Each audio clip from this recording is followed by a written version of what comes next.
আসসালামু আলাইকুম। সবাই আমরা কেমন আছি? আমরা সবাই একটু মেসেঞ্জার গ্রুপে ক্লাসটা একটু শেয়ার দিয়ে দিই। যারা এখন পর্যন্ত ক্লাসে জয়েন করে নেই অতি দ্রুত ক্লাসটা জয়েন করে ফেলি, ঠিক আছে? আচ্ছা, তো আজকে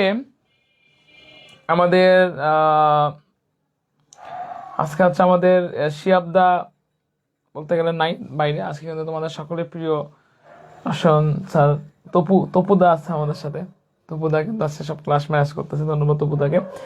আচ্ছা, যাই হোক, তো আজকে কোর্স সময় গঠন আলোচনা করব। তো সবাই একটু আমরা ক্লাসটা শেয়ার করে দেবো, এর আগে একটু কমেন্ট করি যে আসলে ভাইয়ের ভয়েসটা ক্লিয়ার কিনা আমরা দেখতে পাচ্ছি না, ঠিক আছে? আচ্ছা, আজকে দুটা চ্যাপ্টার নিয়ে আলোচনা করা হবে। একটা হলো কোষ এবং এর গঠন, খুবই গুরুত্বপূর্ণ একটা চ্যাপ্টার। আমরা বেসিক্যালি কোষের মধ্যে পড়বো কোষ কি, কোষের ভিতরে যে সমস্ত অঙ্গাণুগুলো আছে সে অঙ্গাণুগুলোর কাজ কি, কোন অঙ্গাণু কি নামে পরিচিত, ডিএনএ কি, আরএনএ কি, ডিএনএ রেপ্লিকেশন কি, খুবই গুরুত্বপূর্ণ কয়েকটা ইনফরমেশন আছে। আচ্ছা, তো প্রথমে কোশ্চেন আমি দিচ্ছি, বাট কিছু ইনফরমেশন আছে যেগুলো আমি তোমাদের সাথে আলোচনা করবো। সবাই একটু আলোচনা করব, ঠিক আছে? দেখো, প্রথমে আলোচনা কোষ বা সেল। হ্যাঁ, আচ্ছা, কোষ বা হচ্ছে সেল, এটা নিয়ে কথা বলবো। কোষ বা সেল, দেখো সবাই, কোষ বা সেল প্রথমে যদি বলা হয় আমাদের এই যে কোষ বা সেলের আবিষ্কারক কে, মানে কোষের আবিষ্কারক কে, কোষ এর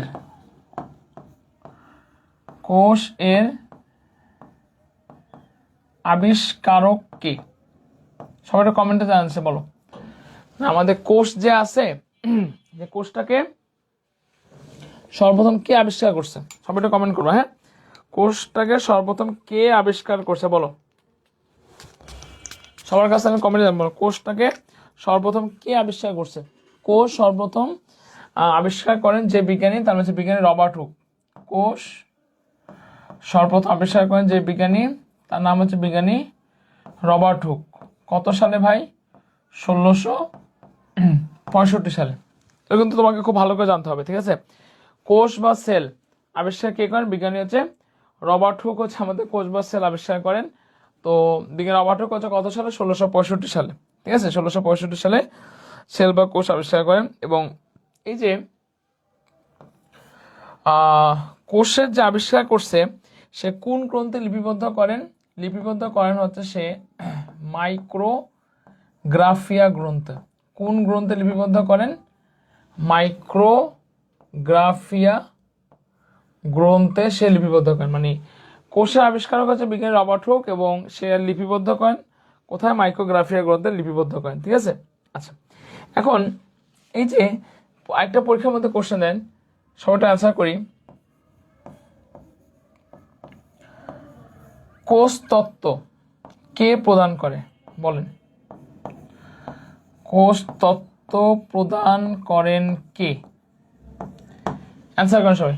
কোষ তত্ত্ব প্রদান করেন কে? সবার কাছ থেকে অ্যান্সার জানতে চাচ্ছি। কোষ তত্ত্ব প্রদান করেন কে, বলেন। কোষ তত্ত্ব প্রদান করেন কে?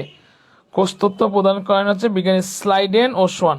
বলেন সবাই, কোষ তত্ত্ব কে প্রদান করে? কোশ্চেনটা কিন্তু আমাদের খুবই গুরুত্বপূর্ণ। কোষ তত্ত্ব কে প্রদান করেন? বিজ্ঞানী স্লাইডেন ও সোয়ান। কোষ তত্ত্ব কে প্রদান করেন? বিজ্ঞানী স্লাইডেন এবং সোয়ান হচ্ছে কোষ তত্ত্ব প্রদান করেন, ঠিক আছে? আচ্ছা, কোষ তত্ত্ব কে প্রদান করেন? বিজ্ঞানী স্লাইডেন এবং সোয়ান হচ্ছে কোষ তত্ত্ব প্রদান করেন। আচ্ছা, আমরা শারীরবৃত্তীয় কাজের উপর ভিত্তি করে কোষটাকে কিন্তু দুটো ভাগে ভাগ করছি। মানে যদি বিভিন্ন ভিত্তিতে যদি ভাগ করি, প্রথমে যদি বলি যে শারীরবৃত্তীয় কাজের উপর ভিত্তি করে আসলে কয় প্রকার। প্রথমে যদি বলি শারীরবৃত্তীয় যে আমাদের কাজ আছে, এই শারীরবৃত্তীয় যে কাজ আছে, এই শারীরবৃত্তীয় কাজের উপর ভিত্তি করে কোষ হলো দুই প্রকার। একটা হলো দেহকোষ, দেহকোষ। হ্যাঁ, শারীরবৃত্তীয় কাজের দুই প্রকার, দেহকোষ এবং আরেকটা হচ্ছে আমাদের জনন কোষ। মানে শারীরবৃত্তীয় কাজের উপর ভিত্তি করে দুই প্রকার, দেহকোষ, আরেকটা হচ্ছে আমাদের জনন কোষ। তো দেহকোষ সেটাকে আমরা সোমাটিক সেল বলি। দেহকোষটা সবসময় আমাদের ডিপ্লয়েড হয় এবং জনন কোষ হলো সবসময় কি হয়? হ্যাপ্লয়েড হয়। আচ্ছা, আমাদের আরেকটা কোষের উপর ভিত্তি করে ভাগ করতে পারবো। একটা হচ্ছে আমাদের উদ্ভিদ কোষ এবং প্রাণী কোষ। এটাও কিন্তু পরীক্ষার মধ্যে অনেক বেশি গুরুত্বপূর্ণ। উদ্ভিদ কোষ এবং আরেকটা হচ্ছে আমাদের কি কোষ? প্রাণী কোষ। ঠিক আছে, খুবই গুরুত্বপূর্ণ জিনিস উদ্ভিদ কোষ এবং প্রাণী কোষ। তো এখান থেকে যে কোশ্চেনটা আসলে পরীক্ষার মধ্যে দেয়, তো বলো তো আমাদের উদ্ভিদ কোষের সঞ্চিত খাদ্য কি? তোমাদেরকে কোশ্চেন করলাম উদ্ভিদ কোষের সঞ্চিত খাদ্য কি আর প্রাণী কোষের সঞ্চিত খাদ্য কি। অবশ্যই মাথায় রাখতে হবে আমাদের উদ্ভিদ কোষের সঞ্চিত খাদ্য হলো স্টার্চ। কি বললাম? উদ্ভিদ কোষের সঞ্চিত খাদ্য কি বলো? উদ্ভিদ কোষের সঞ্চিত খাদ্য স্টার্চ। সবাই কিন্তু কমেন্ট করবা উদ্ভিদ কোষের সঞ্চিত খাদ্য কি, কথা বলো। উদ্ভিদ কোষের সঞ্চিত খাদ্য হলো স্টার্চ, হ্যাঁ। আর প্রাণী কোষের যে সঞ্চিত খাদ্য, প্রাণী কোষের সঞ্চিত খাদ্য আসলে কি? অবশ্যই আমাদের মাথায় রাখতে হবে প্রাণী কোষের সঞ্চিত খাদ্য হচ্ছে গ্লাইকোজেন ও চর্বি। প্রাণী কোষের সঞ্চিত খাদ্য কি বলছি?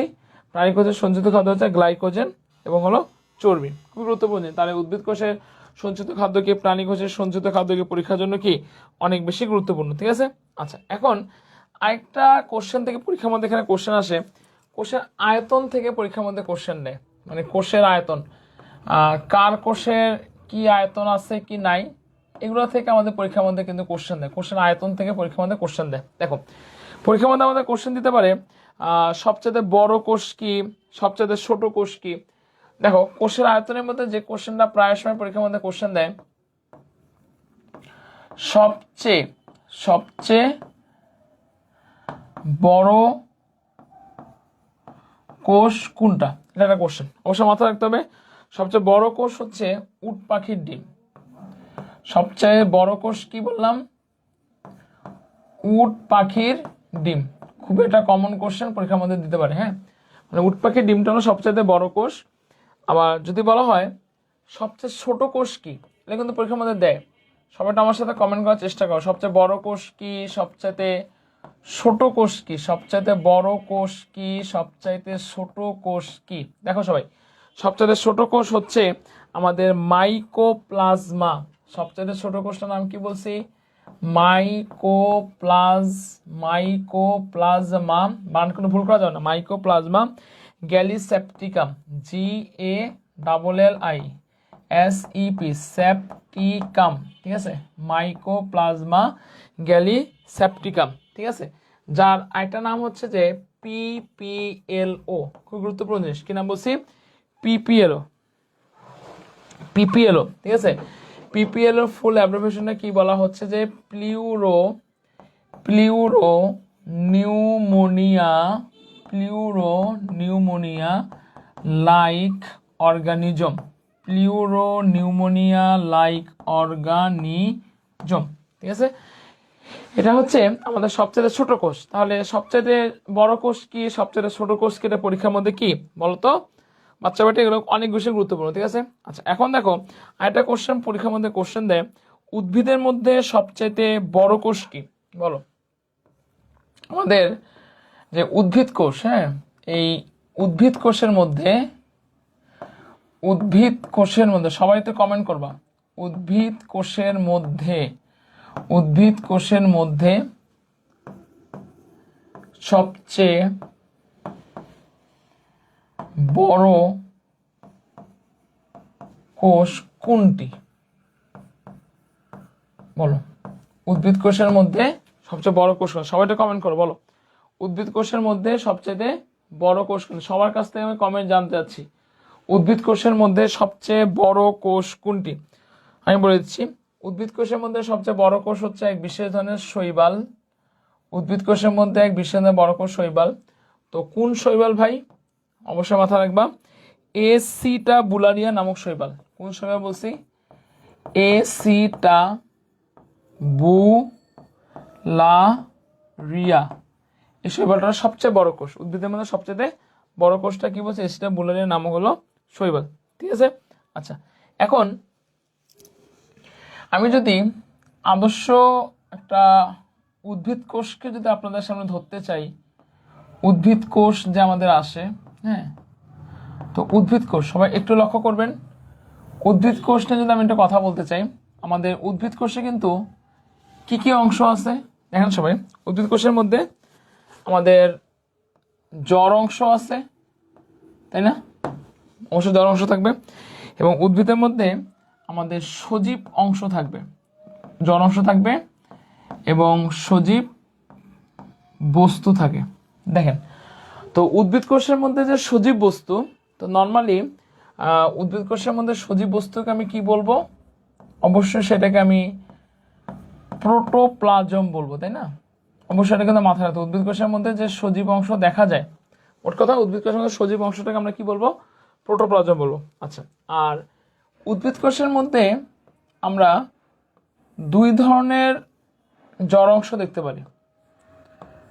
উদ্ভিদ কোষের মধ্যে আমরা দুই ধরনের জড় অংশ দেখতে পারি। আমরা এখানে কি দেখতে পারি? কোষ প্রাচীর দেখতে পারি। এই কোষ প্রাচীরটা কিন্তু শুধুই কিন্তু উদ্ভিদ কোষের বৈশিষ্ট্য। কোষ প্রাচীর কিন্তু কখনো প্রাণী কোষে কিন্তু থাকে না। খুবই একটা গুরুত্বপূর্ণ জিনিস। মানে কোষ প্রাচীরটা শুধুমাত্র আমাদের উদ্ভিদ কোষের বৈশিষ্ট্য। কোষ প্রাচীর কিন্তু উদ্ভিদ কোষে, প্রাণী কোষের বৈশিষ্ট্য না। কোষ প্রাচীর আসে এবং আমাদের এখানে কি আছে? কোষ প্রাচীর আছে এবং কি আছে? কোষস্থ নির্জীব বস্তু আছে।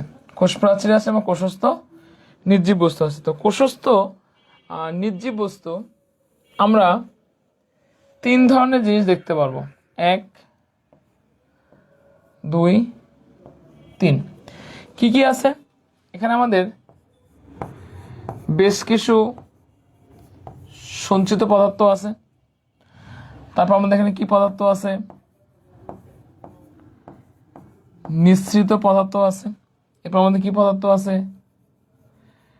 বেশ কিছু বর্জ্য পদার্থ আছে। ঠিক আছে? তো আমাদের কোষের ভিতরে যে সমস্ত সঞ্চিত পদার্থগুলো আছে, কার্বোহাইড্রেট আছে, প্রোটিন আছে, লিপিড আছে। আর নিঃসৃত পদার্থ কি আছে? PENH। কেন? পি ফর কি? পিগমেন্ট। ই ফর কি?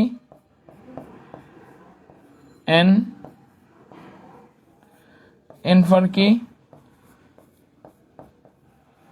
নেকটার। এস ফর কি? হরমোন।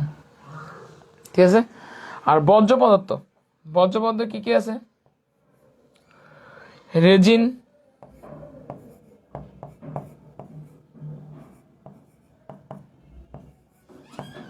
গাম, আর কি আছে? ল্যাটেক্স। ঠিক আছে? এখানে জিনিস আছে। ঠিক আছে? আর সজীব অংশ প্রোটোপ্লাজম। সজীব অংশের ভিতরে আমাদের কি কি আছে? সজীব অংশের ভিতরে আমাদের তিনটি জিনিস আমরা দেখতে পারবো। 1, 2, 3। কি কি দেখতে পারবো? এখানে আমি কোষ ঝিল্লি দেখতে পারবো। ঠিক আছে? মানে আমাদের কোষের ভিতরে যে সমস্ত সজীব অংশগুলো আছে, এই সজীব অংশগুলো আমরা কি দেখতে পারবো? এটা এখানে আমরা কোষ ঝিল্লি দেখতে পারবো। তারপরে আমি এখানে কি দেখতে পারবো? সবাইটা কমেন্ট করবো। সাইটোপ্লাজম দেখতে পারবো। কোষ ঝিল্লি দেখতে পারবো, সাইটোপ্লাজম দেখতে পারবো এবং কি দেখতে পারবো? সবাইটা কমেন্ট করে দাও। নিউক্লিয়াসটা দেখতে পারবো। কোষ ঝিল্লি দেখতে পারবো, সাইটোপ্লাজম দেখতে পারবো এবং কি দেখতে পারবো? নিউক্লিয়াস আমি দেখতে পারবো। আচ্ছা, সাইটোপ্লাজমের দুটি অংশ দেখতে পারি। এখানে আমাদের কি আছে? সাইটোপ্লাজমের দুটি অংশ কি আছে? এখানে মাতৃকা আছে,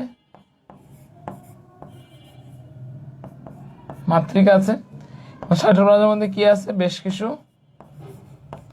অঙ্গাণু আছে। তো সাইটোপ্লাজমের যে মাতৃকা, সেই সাইটোপ্লাজমের মাতৃকাকে কি বলে? অবশ্যই মাথায় রাখতে হবে, সাইটোপ্লাজমের মাতৃকাকে কি বলা হয়? সাইটোসল বলে। এতটুকু সবাই ক্লিয়ার কিনা? সবাই একটু কমেন্ট করে জানিয়ে দেবে, কারণ এই স্লাইডটা কিন্তু আমাদের পরীক্ষার জন্য অনেক বেশি গুরুত্বপূর্ণ। কারণ একটা কোষ প্রাচীর কার অংশ, কোষের নির্জীব বস্তু কি আছে, সজীব বস্তু কি, কোষ ঝিল্লির সাইটোপ্লাজমের মাতৃকাকে কি বলে। ঠিক আছে? সবাই এই স্লাইডটা ক্লিয়ার কিনা সবার কাছ থেকে একটু কমেন্ট জানতে চাচ্ছি। সবাই একটু কমেন্ট করবেন।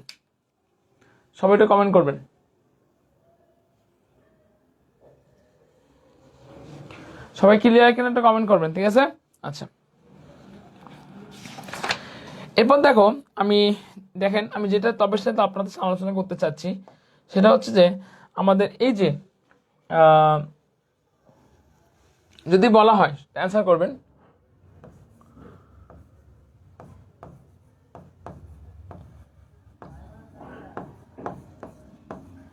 কোষ প্রাচীরে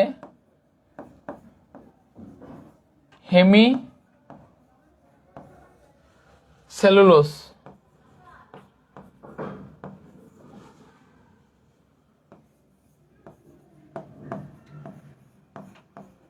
এর পরিমাণ কত? কোষ প্রাচীরে হেমিসেলুলোজের পরিমাণ কত? আগে আমাকে বুঝতে হবে এই যে আমাদের কোষ প্রাচীর আছে, কোষ প্রাচীরের উপাদানগুলো কি কি আছে? কোষ প্রাচীরের যে উপাদানগুলো আমাদের আছে এখানে আমাদের আসলে সেলুলোজ আছে, কোষের উপাদানগুলো সেলুলোজ আছে, প্রধান উপাদান কিন্তু আমাদের সেলুলোজ। এরপর আমাদের কি আসতেছে হেমি সেলুলোজ। যদি পরীক্ষার মধ্যে কোশ্চেন করা হয় কোষ প্রাচীরের সেলুলোজের পরিমাণ কত পার্সেন্ট, এটা কিন্তু কোশ্চেন কিন্তু দেয়। কি বললাম?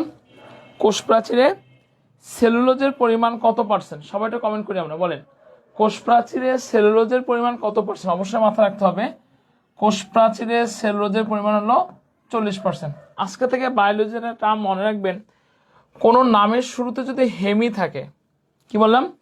কোনো নামের শুরুতে যদি হেমি থাকে, হেমি মানে অর্ধেক, হেমি সেলুলোজ মানে সেলুলোজের অর্ধেক, 40-এর অর্ধেক, তার মানে কত পার্সেন্ট আছে? অবশ্যই আমাদের 20% আছে। তাহলে কোষ প্রাচীরে হেমি সেলুলোজের পরিমাণ কত মুখস্থ করার কোনো দরকার নাই, মনে রাখবেন সেলুলোজ যদি 40% হয় হেমি সেলুলোজের অবশ্যই অ্যান্সার কি হবে? 20% হবে। সবাই এই লেখাটা ক্লিয়ার কিনা আমাকে সবাই কমেন্ট করবেন।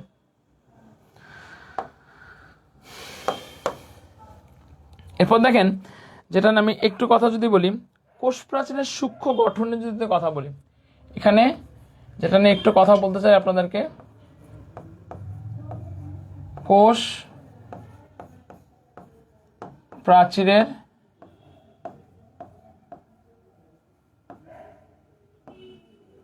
সূক্ষ্ম গঠন, এখানে যদি একটু কথা বলতে দেখেন সবাই, কোষ প্রাচীরের সূক্ষ্ম গঠন আমরা সবাই জানি কোষ প্রাচীরের প্রধান উপাদান কি? কোষ প্রাচীরের প্রধান উপাদান হলো সেলুলোজ। ভালো কথা, সেলু যদি হয় এখানে আমাদের কি হচ্ছে 1 থেকে 3000, 1 থেকে 3000, হ্যাঁ 1 থেকে 3000 সেলুলোজ, 1 থেকে 3000।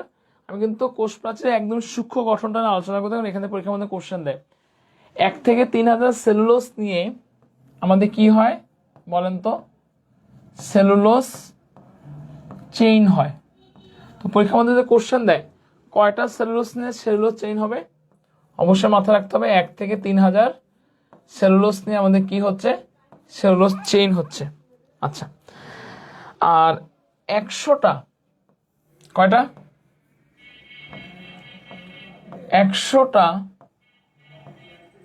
100টা সেলুলোজ চেইন নিয়ে আমাদের কি হচ্ছে? 100টা সেলুলোজ চেইন নিয়ে আমাদের কি হবে? ক্রিস্টালাইন। 100টা সেলুলোজ চেইন নিয়ে আমাদের কি হবে? ক্রিস্টালাইন। 100টা সেলুলোজ চেইন নিয়ে আমাদের 100টা সেলুলোজ চেইন নিয়ে আমাদের কি হচ্ছে? ক্রিস্টালাইন মাইসেলি হচ্ছে। 100টা সেলুলোজ চেইন নিয়ে আমাদের কি হচ্ছে? ক্রিস্টালাইন মাইসেলি হচ্ছে। ঠিক আছে? আচ্ছা, আমি একটু কথা বলি কোষ প্রাচীরের সূক্ষ্ম গঠন যদি বলি 1 থেকে 3000 সেলুলোজ নিয়ে হচ্ছে সেলুলোজ চেইন। 100টা সেলুলোজ চেইন নিয়ে আমাদের কি হচ্ছে বলেন সবাই? 100টা সেলুলোজ চেইন নিয়ে আমাদের কি হচ্ছে? ক্রিস্টালাইন মাইসেলি হচ্ছে। হ্যাঁ, এই যে ক্রিস্টালাইন মাইসেলি বা মাইসেলিকে আমরা কি বলতে পারি? কোষ প্রাচীরের ক্ষুদ্রতম একক বলা হয়। এই ক্রিস্টালাইন মাইসেলিকে বেসিক্যালি কি বলা হবে? কোষ প্রাচীরের, সবাই একটু নোট করে রাখেন, খুবই দামি কথা, কোষ প্রাচীরের কি একক? ক্ষুদ্রতম একক। কোষ প্রাচীরের কি একক? এটা ক্ষুদ্রতম একক। এই কোশ্চেনটাকে প্রায় সময় কিন্তু পরীক্ষার মধ্যে আমাদের দেয়। কোষ প্রাচীরের ক্ষুদ্রতম এককটা কি? ক্রিস্টালের মাইসেলি হচ্ছে কোষ প্রাচীর হলো ক্ষুদ্রতম একক। ঠিক আছে, এখন দেখেন এই যে কয়টা, 20টা 20টা 20টা 20টা ক্রিস্টালের মাইসেলি নিয়ে আমাদের কি হয়েছে? মাইক্রোফাইব্রিল হয়েছে। 20টা ক্রিস্টালাইন মাইসেলি নিয়ে আমাদের কি হয়েছে? মাইক্রোফাইব্রিল হয়। 20টা ক্রিস্টালাইন মাইসেলি নিয়ে কি হয়? মাইক্রোফাইব্রিল হয়। এবং অসংখ্য অসংখ্য মানে অগণিত অসংখ্য মাইক্রোফাইব্রিল নিয়ে আমাদের কি হচ্ছে? তন্তু বা হলো ফাইবার হচ্ছে। এটা তোটাই কিন্তু একটা কোষ প্রাচীরের সূক্ষ্ম গঠন। অনেক ইনফরমেশন আছে আমাদের, এই সংখ্যাগুলো কিন্তু প্রায় সময় আমাদের পরীক্ষার মধ্যে দেয়, কয়টা দ্বারা হচ্ছে কয়টা দ্বারা হচ্ছে না, অবশ্যই আমাদের খুব সুন্দর করে মনে রাখতে হবে। ঠিক আছে, ওকে।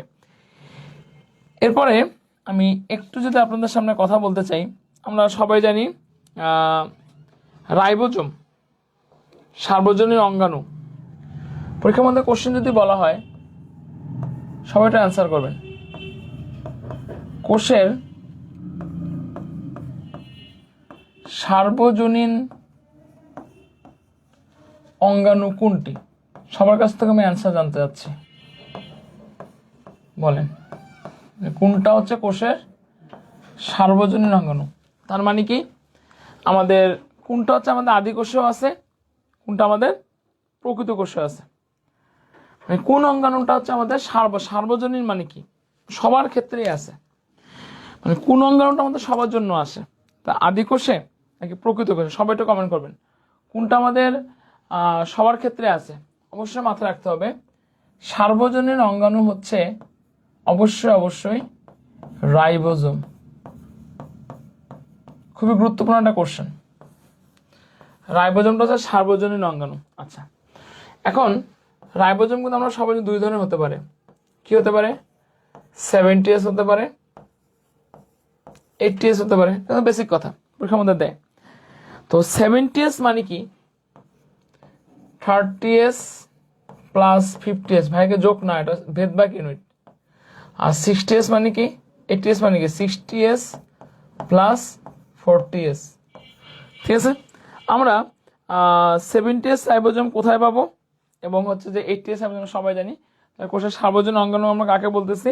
কোষের সার্বজনীন অঙ্গাণু হচ্ছে আমরা রাইবোজোমকে বলতেছি। আচ্ছা দেখেন, বলেন তো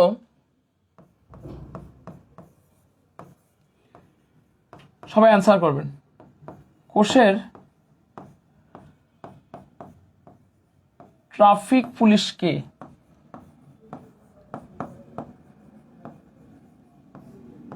একটা কোশ্চেন হলো,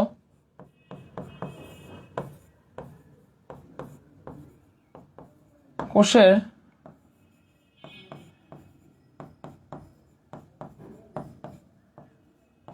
কার্বোহাইড্রেট ফ্যাক্টরি কোনটি? সবার কাছ থেকে অ্যান্সার হচ্ছে দুইটা কোশ্চেন ভাই। এই কোশ্চেনগুলো কিন্তু পরীক্ষার মধ্যে আপনারা পাবেন। পরীক্ষার মধ্যে দিবে কোষের ট্রাফিক পুলিশ কে, কোষের কার্বোহাইড্রেট ফ্যাক্টরি কে? বলেন, সবার কাছ থেকে অ্যান্সারটা জানতে। কোষের ট্রাফিক পুলিশ কে আর হচ্ছে কোষের কার্বোহাইড্রেট ফ্যাক্টরি কে? সবাইটা অ্যান্সার করবেন। কোষের ট্রাফিক পুলিশ কে, কার্বোহাইড্রেট, অবশ্যই মাথায় রাখবেন কোষের ট্রাফিক পুলিশ আর কার্বোহাইড্রেট ফ্যাক্টরি দুটাই কিন্তু আমাদের গলগি বডি। কি বললাম? বাচ্চা বাটি অ্যান্সার করেন, গলগি বডি।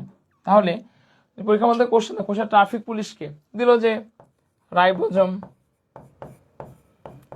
বি নম্বর অপশন দিল যে আপনার হচ্ছে, এ নম্বর দিল যে রাইবোজোম, বি নম্বর দিল যে গলগি বডি, হ্যাঁ, সি নম্বর দিল যে আপনার মাইটোকন্ড্রিয়া,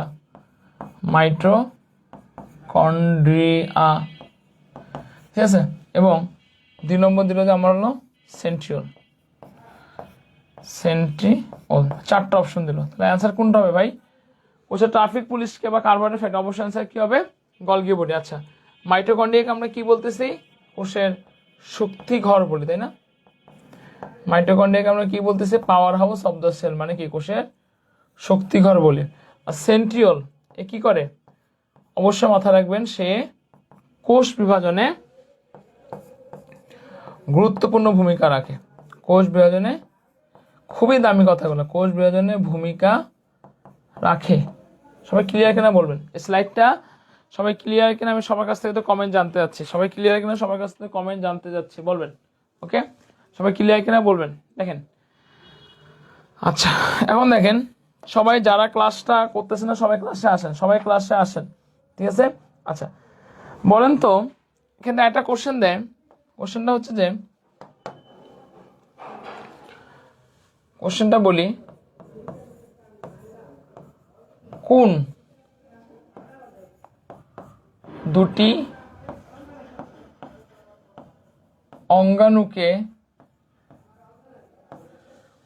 অঙ্গাণুকে এন্ডোসিম্বায়ন বলে? খুবই দামি একটা কোশ্চেন, এবার আসার মতো কোশ্চেন। এন্ডোসিম্বায়ন্ট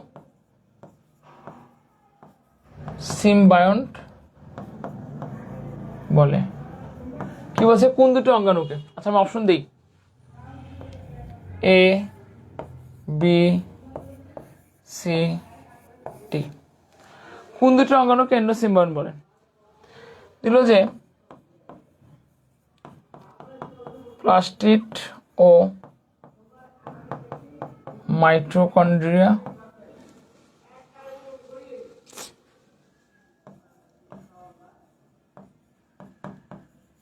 তারপর দিল যে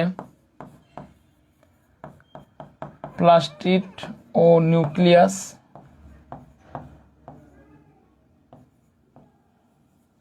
তারপর দিলাম যে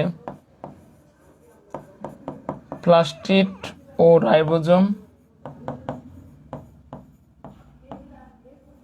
দিলাম যে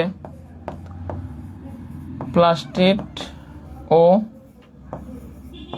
সেন্ট্রিওল।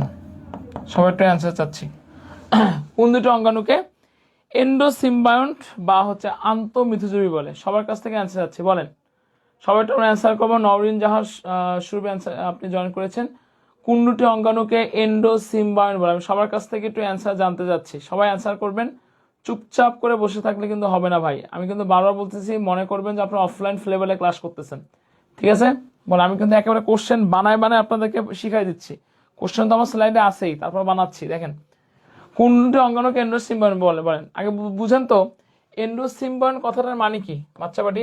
এন্ডো মানে কি আন্ত, এন্ডো মানে কি আন্ত, সিম্বায়ন মানে কি মিথজীবী, সিম্বায়ন মানে কি মিথজীবী, তাই এন্ডোসিম্বায়ন মানে কি আন্তঃমিথজীবী। কোন দুটি অঙ্গাণুকে এন্ডোসিম্বায়ন? প্লাস্টিড ও মাইটোকন্ড্রিয়া, প্লাস্টিড ও নিউক্লিয়াস, প্লাস্টিড ও রাইবোজোম, নাকি প্লাস্টিড আছে? অবশ্যই মাথায় রাখবেন, প্লাস্টিড আর মাইটোকন্ড্রিয়াকে আমরা কি বলতেছি? এন্ডোসিম্বায়ন বলতেছি। ওকে, আচ্ছা এরপরে দেখেন, আমি এখন একটা টপিক নিয়ে আপনাদের সামনে আলোচনা করব, সেই টপিক হচ্ছে প্লাস্টিড। কি টপিক নিয়ে আলোচনা করব? সবাই একটু খাতা কলম না আল্লাহর রাস্তায় বসেন, আমি কিন্তু খুবই ইনফরমেশন লিখে দিচ্ছি, তো আপনারা ভুল না করেন, ঠিক আছে? দেখেন, প্লাস্টিড, প্লাস্টিড নিয়ে যদি একটু কথা বলেন, সবাই একটু বোর্ডটার দিকে লক্ষ্য করবেন। প্লাস্টিড নিয়ে যদি আমি একটু কথা বলি, অবশ্যই আপনারা মাথায় রাখবেন, আমরা দুই ধরনের প্লাস্টিড দেখতে পারি। একটা হচ্ছে যে বর্ণহীন প্লাস্টিড, আমরা কয় ধরনের প্লাস্টিক দেখতে পাবো? দুই ধরনের প্লাস্টিক দেখতে পাবো, একটা হচ্ছে বর্ণহীন প্লাস্টিক এবং আরেকটা হচ্ছে আমাদের বর্ণযুক্ত প্লাস্টিক, তাই না ব্যাপারটা? একটা বর্ণহীন প্লাস্টিক, একটা হচ্ছে বর্ণযুক্ত প্লাস্টিক। ভালো কথা, দেখেন বর্ণহীন যে প্লাস্টিকটা আমাদের আছে, এই বর্ণহীন প্লাস্টিককে আমি কি বলবো? অবশ্যই আপনাকে মাথায় রাখতে হবে, বর্ণহীন প্লাস্টিককে আমি লিউকোপ্লাস্ট বলবো। খুবই দামি কথা এটা। বর্ণহীন প্লাস্টিককে কি বলে? সবাই একটু কমেন্ট করে জানিয়ে দেন, বর্ণহীন প্লাস্টিককে কি বলে? বলেন, বর্ণহীন প্লাস্টিককে কি বলে? সবাই একটু কমেন্ট জানতে চাচ্ছি, বর্ণহীন প্লাস্টিককে কি বলে? বর্ণহীন প্লাস্টিককে আমি লিউকোপ্লাস্ট বলবো, ঠিক আছে? আচ্ছা দেখেন, আর বর্ণযুক্ত যে আমাদের প্লাস্টিক যে আমাদের আছে, বর্ণযুক্ত যে প্লাস্টিক, হ্যাঁ, এই বর্ণযুক্ত প্লাস্টিক কিন্তু দুইটা ক্যাটাগরি হতে পারে। একটা হতে পারে কি ক্রোমপ্লাস্ট, আর একটা হচ্ছে ক্লোরোপ্লাস্ট। এটা কি বললাম? ক্রোমপ্লাস্ট, প্লাস্ট, হ্যাঁ, এটা কি প্লাস্ট? ক্লোরোপ্লাস্ট। ক্রোমপ্লাস্ট না কি প্লাস্ট? ক্লোরোপ্লাস্ট। ঠিক আছে, দেখেন লিউকোপ্লাস্ট যে আমাদের আসতেছে বর্ণহীন প্লাস্টিড, মেন কথা হলো যে এই বর্ণহীন প্লাস্টিডের প্রধান কাজ কি বলেন? বর্ণহীন প্লাস্টিডের প্রধান কাজ কি? বর্ণহীন প্লাস্টিডের প্রধান কাজ হলো খাদ্যটাকে সঞ্চয় করা। ঠিক আছে, তাহলে যদি বলা হয় what is the main function of leucoplast, লিউকোপ্লাস্টের প্রধান ফাংশন কি? ফুডটাকে রিজার্ভে রাখা, মানে খাদ্যটাকে সঞ্চয় করা। আচ্ছা, আমরা একটা কথা কিন্তু জানি, সঞ্চয়কৃত খাদ্য কয় প্রকার? বেসিকের উপর ভিত্তি করে এগুলো কিন্তু বুঝতে হবে আপনাদেরকে। বলেন, সঞ্চয়কৃত খাদ্য 3 প্রকার। কি কি আছে? আছে হচ্ছে যে কার্বোহাইড্রেট আছে, তারপর আমাদের কি আছে? প্রোটিন আছে, এরপর আমাদের কি আছে? লিপিড আছে। এখন আমাদের সঞ্চয়কৃত খাদ্য। তার মানে কি সঞ্চয়কৃত খাদ্য? তার মানে কি কোনো কোনো লিউকোপ্লাস্ট কার্বোহাইড্রেট সঞ্চয় করে, কোনো কোনো লিউকোপ্লাস্ট প্রোটিন সঞ্চয় করে, কোনো কোনো লিউকোপ্লাস্ট লিপিড সঞ্চয় করে। বেসিক কথা বুঝতে হবে, এই কোশ্চেনগুলো আমাদের পরীক্ষার মধ্যে দেয়। কারণ যেহেতু লিউকোপ্লাস্টের প্রধান কাজ হলো খাদ্য সঞ্চয় করা, আর সঞ্চয়কৃত খাদ্য আবার 3 প্রকার, কার্বোহাইড্রেট, প্রোটিন, লিপিড। কোশ্চেন হচ্ছে যে কার্বোহাইড্রেট যে সঞ্চয় করে, কার্বোহাইড্রেট যে সঞ্চয় করে তাকে কি বলে? কার্বোহাইড্রেট যে সঞ্চয় করে তাকে আমরা কি বলবো? অ্যামাইলোপ্লাস্ট বলি। কার্বোহাইড্রেট যে সঞ্চয় করতেছে তাকে আমি কি বলবো? অ্যামাইলোপ্লাস্ট বলবো। প্রোটিন যে সঞ্চয় করে তাকে আমি কি বলবো? প্রোটিন সঞ্চয় করাকে কি বলতেছে? অ্যালিউরোপ্লাস্ট বলতেছে। এবং লিপিড যে সঞ্চয় করতেছে, লিপিড সঞ্চয় করতে কি বলতেছে? ইলায়োপ্লাস্ট বলে। তাই কার্বোহাইড্রেট সঞ্চয় করাকে অ্যামাইলোপ্লাস্ট, প্রোটিনকে অ্যালিউরোপ্লাস্ট এবং লিপিডকে ইলায়োপ্লাস্ট। পরীক্ষার মধ্যে কোশ্চেন দেয় অ্যামাইলোপ্লাস্ট কোথায় দেখা যায়, অ্যালিউরোপ্লাস্ট কোথায় দেখা যায় এবং ইলায়োপ্লাস্ট কোথায় দেখা যায়। অ্যামাইলোপ্লাস্ট আমি দেখতে পারবো কোথায়? আলুতে দেখতে পারবো। আমি কোথায় দেখতে পারবো? চালে দেখতে পারবো। অ্যালিউরোপ্লাস্ট আমি কোথায় দেখতে পারবো? পরীক্ষার মধ্যে যেগুলো কোশ্চেন দেয় ভুট্টাতে দেখতে পারবো। আমি কোথায় দেখতে পারবো? এটা ডালে দেখতে পারবো। আমরা যে ডাল ভাত খাই না, ভুট্টা ডালে দেখতে পারবো। ইলায়োপ্লাস্ট আমি এটা কোথায় দেখতে পারবো? এটা আমি সূর্যমুখী বীজে দেখতে পারবো। এই কোশ্চেনগুলো কিন্তু আমাদের দেয় ভাই।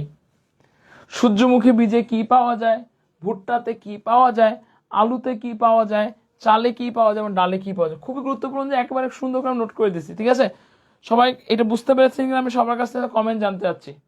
সবাই তো বুঝতে পেরেছেন বলবেন। ঠিক আছে, আচ্ছা দেখেন ক্রোমপ্লাস্ট আর হচ্ছে ক্লোরোপ্লাস্ট। ক্রোমপ্লাস্ট হচ্ছে আমাদের সবুজ রং বাদে।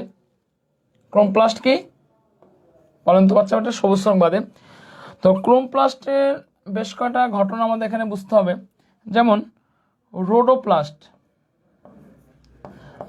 RODO, রোডোপ্লাস্ট। রোডোপ্লাস্টের রং কি? রোডোপ্লাস্টের রং হচ্ছে আমাদের লাল। রোডোপ্লাস্টের রং কি? লাল। তারপর দেখেন ফিওপ্লাস্ট,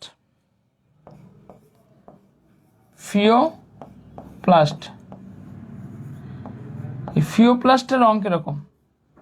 এই ফিওপ্লাস্টের রং হচ্ছে বাদামি। ঠিক আছে, রোডোপ্লাস্টের রং লাল, ফিওপ্লাস্টের রং হচ্ছে বাদামি। জ্যান্থোপ্লাস্ট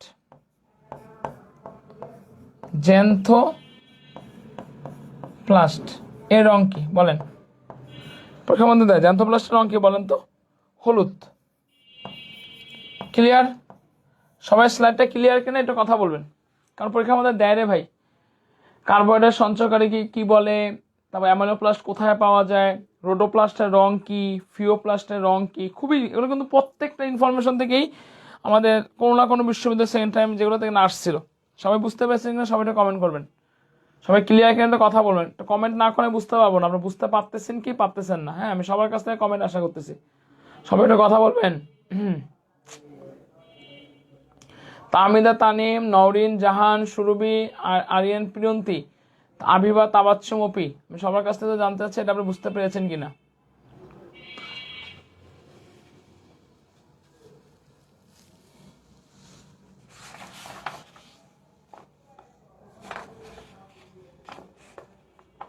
আচ্ছা, এখন আমি একটা কথা আমি কিন্তু উদ্ভিদের কথা বলতেছি। হ্যাঁ, যদি বলে সবাইটা অ্যান্সার করবেন, উদ্ভিদের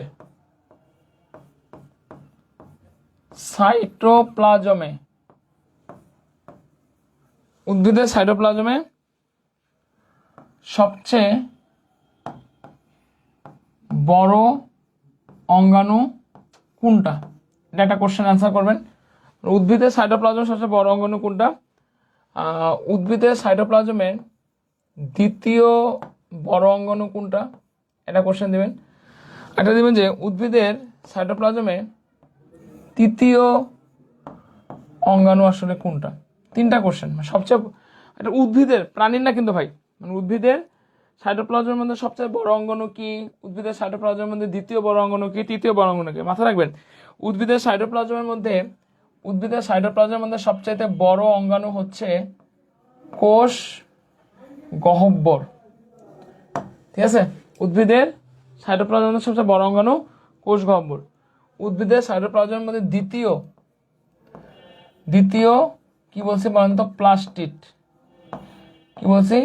প্লাস্টিড। এবং তৃতীয় বড় অঙ্গাণুটা কি বলছে বলেন তো? অবশ্যই আমাদের মাইটোকন্ড্রিয়া। এগুলো কিন্তু ভুল করা যাবে না, বাট এই ধরনের কোশ্চেনগুলো কিন্তু আমাদের পরীক্ষার মধ্যে দিবে। ঠিক আছে, সাইটোপ্লাজমের মধ্যে সবচেয়ে বড় অঙ্গাণু কি, সাইটোপ্লাজমের দ্বিতীয় বড় অঙ্গাণু কি, তৃতীয় বড় অঙ্গাণু কি? ঠিক আছে, ঠিক আছে কিনা কথা বলবেন, ঠিক আছে কিনা কথা বলেন। এগুলো কিন্তু পরীক্ষার মধ্যে আমাদের কোশ্চেন দেয়, পরীক্ষার মধ্যে আমাদের কোশ্চেনগুলো দেয়। ঠিক আছে, ও দেখেন পরে যে কথাটা বলতেছিলাম, আমি যদি নিউক্লিয়াস নিয়ে যদি একটু আপনাদের সামনে কথা বলতে, নিউক্লিয়াস, ঠিক আছে, দেখেন এরপর যে টপিকটা নিয়ে কথা বলবো, নিউক্লিয়াস নিয়ে একটু কথা বলতেছে। নিউক্লিয়াস,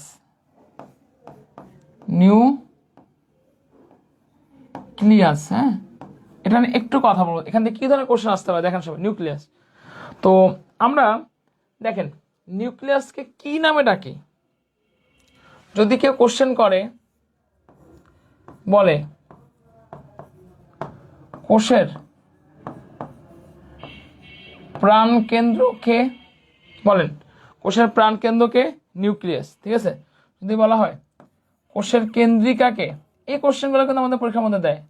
কোষের প্রাণকেন্দ্রকে নিউক্লিয়াস, কোষের কেন্দ্রিকাকে নিউক্লিয়াস, হ্যাঁ, এবং কোষের মস্তিষ্ককে যদি বলা হয় কোষের মস্তিষ্ক।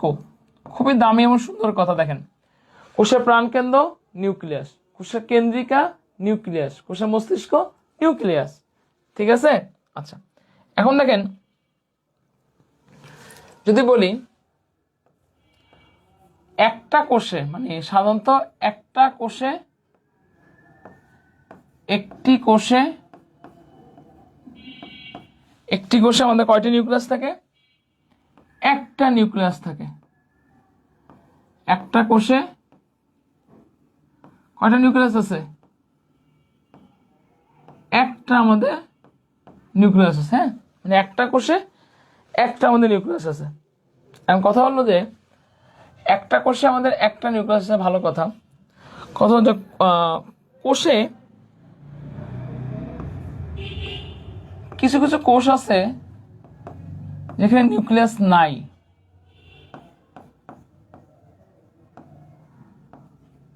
যেখানে নিউক্লিয়াস নেই। আমার কোশ্চেন হচ্ছে যে এমন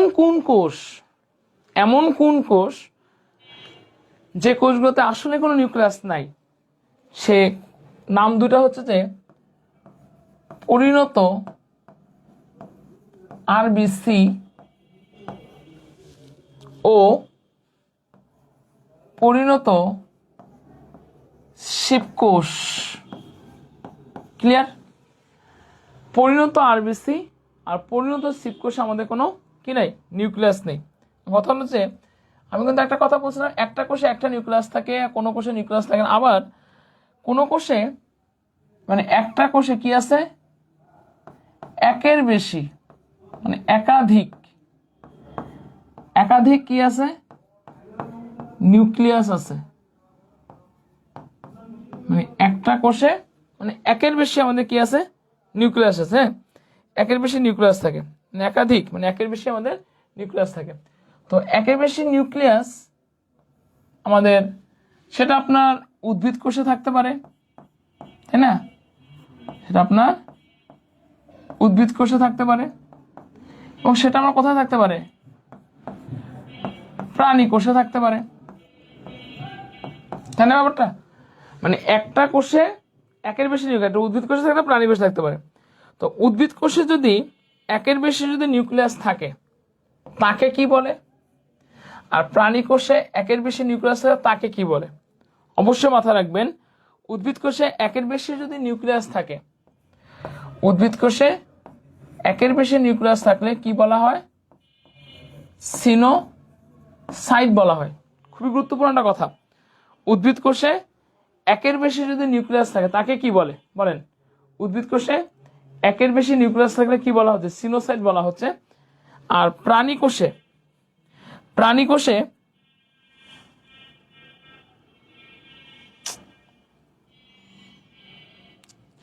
উদ্ভিদ কোষে একের বেশি নিউক্লিয়াস থাকলে কি বলা হচ্ছে, সিনোসাইট বলা হয়। উদ্ভিদ কোষে একের বেশি নিউক্লিয়াস থাকলে কি বলা হচ্ছে, সিনোসাইট বলা হচ্ছে। আর প্রাণী কোষে একের বেশি নিউক্লিয়াস থাকলে আমরা কি বলবো, সেটাকে অবশ্যই আমি সিনসাইট্রিয়াম বলা হয়। কি বলা হয়, সিনসাইট্রিয়াম বলা হয়। ঠিক আছে, আমার কথা হলো যে সিনোসাইট মানে কোথায় আমি দেখতে পারি, আর সিনস এগুলো কিন্তু বুঝতে হবে। সিনোসাইট কি, হ্যাঁ আমাদের প্রশ্ন বুঝতে হবে। আমাদের কি বললাম, সিনোসাইট কি, সিনসাইট্রিয়াম কি। খুবই দামি কথা রে ভাই। উদ্ভিদ কোষে একের বেশি নিউক্লিয়াস থেকে সিনোসাইট, আর প্রাণী কোষে একের বেশি নিউক্লিয়াস থাকলে আমরা কি বলবো বলেন তো, সিনসাইট্রিয়াম বলা আছে। ভালো কথা। এরপর দেখেন আমি যে কথা বলছিলাম যে সিনোসাইট, সিনোসাইট মানে কি, সিনোসাইট এই কথাটা মানে হচ্ছে উদ্ভিদ কোষে একের বেশি নিউক্লিয়াস থাকে। তো উদ্ভিদ কোষে কোথায় আমাদের আসতেছে, আমরা শৈবালে দেখতে পারবো, এবং কোথায় দেখতে পারবো, ছত্রাকে আমি দেখতে পারবো, তাই না?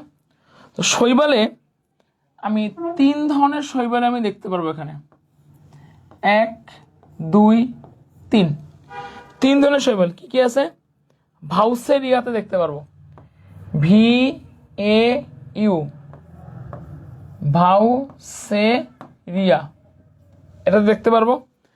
তারপর আমি হচ্ছে বটিরিয়ামে দেখতে পারবো, ভাউসেরিয়ামে দেখতে পারবো, বট্রিডিয়ামে দেখতে পারবো, ভাউসেরিয়ামে দেখতে পারবো, বটিডিয়ামে দেখতে পারবো, এবং হচ্ছে কোথায়, হ্যাঁ এবং ছত্রাকের ক্ষেত্রে আমি কোথায় দেখতে পারতেছি, ছত্রাকের ক্ষেত্রে আমি পেনিসিলিয়ামে দেখতে পারবো।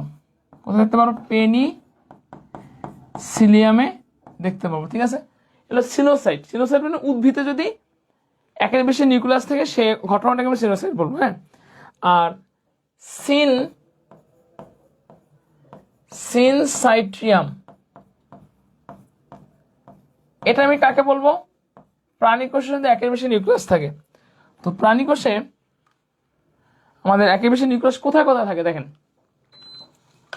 প্রাণী কোষে একের বেশি নিউক্লিয়াস থাকে আমাদের কার্ডিয়াক মাসেলে, মানে কোথায় বলেন তো, হৃদপেশিতে থাকে।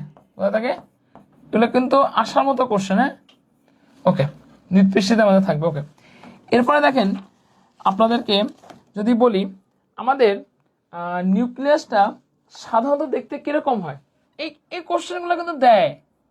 হ্যাঁ, একটা নিউক্লিয়াস সাধারণত দেখতে কিরকম হবে বলেন তো বাচ্চাটি? বৃত্তাকার হয়। এটা নিউক্লিয়াস দেখতে সামনে কিরকম হচ্ছে বলেন? এটা নিউক্লিয়াস দেখতে সামনে কিরকম হচ্ছে? বৃত্তাকার হচ্ছে, ঠিক আছে। আচ্ছা, কথা হলো যে এই প্রাণী কোষে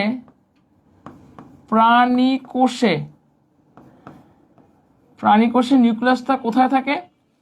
আর হচ্ছে আমাদের উদ্ভিদ কোষে আসলে আমাদের কোথায় থাকে? প্রাণী কোষে কোথায় থাকে আর হচ্ছে উদ্ভিদ কোষে কোথায় থাকে? প্রাণী কোষে আমাদের নিউক্লিয়াসটা একটা কোষের কেন্দ্রে থাকে। প্রাণী কোষের নিউক্লিয়াসটা কোথায় থাকতেছে? কোষের কেন্দ্রে থাকে। আর উদ্ভিদ কোষে নিউক্লিয়াসটা কোথায় থাকে? কোষ গহ্বরের এক পাশে থাকে, যেহেতু কোষ গহ্বর উদ্ভিদ কোষের বৈশিষ্ট্য, ঠিক আছে। দেখেন, একটা কোষের কত পার্সেন্ট জায়গা, মানে একটা সেলের মধ্যে কত পার্সেন্ট জায়গা নিউক্লিয়াস দখল করে? খুবই গুরুত্বপূর্ণ কোশ্চেন। একটা কোষের মধ্যে 10 থেকে 15%, কত? 10 থেকে 15% হচ্ছে জায়গা দখল করে। একটা কোষের মধ্যে 10 থেকে 15% জায়গা দখল করে, কিন্তু শুক্রাণু স্পার্মের ক্ষেত্রে শুক্রাণুতে কত পার্সেন্ট জায়গা দখল করতেছে? 90% আমাদের জায়গা দখল করতেছে। প্রত্যেকটা লাইন কিন্তু পরীক্ষা আসার মতো কোশ্চেন, ঠিক আছে। তাহলে প্রাণী কোষে শুক্রাণুতে কত পার্সেন্ট জায়গা দখল করতেছে? কথা বলেন। কোষে 10 থেকে 15% জায়গা দখল করতেছে, আর শুক্রাণুতে কত পার্সেন্ট? আমাদের 90% জায়গা হলো দখল করতেছে, ঠিক আছে। আচ্ছা, এখন আমি যদি একটু ক্রোমোজোমের যদি আপনাদেরকে কথা বলতে চাই। ক্রোমোজোম আমরা সবাই জানি প্রজাতি ভেদে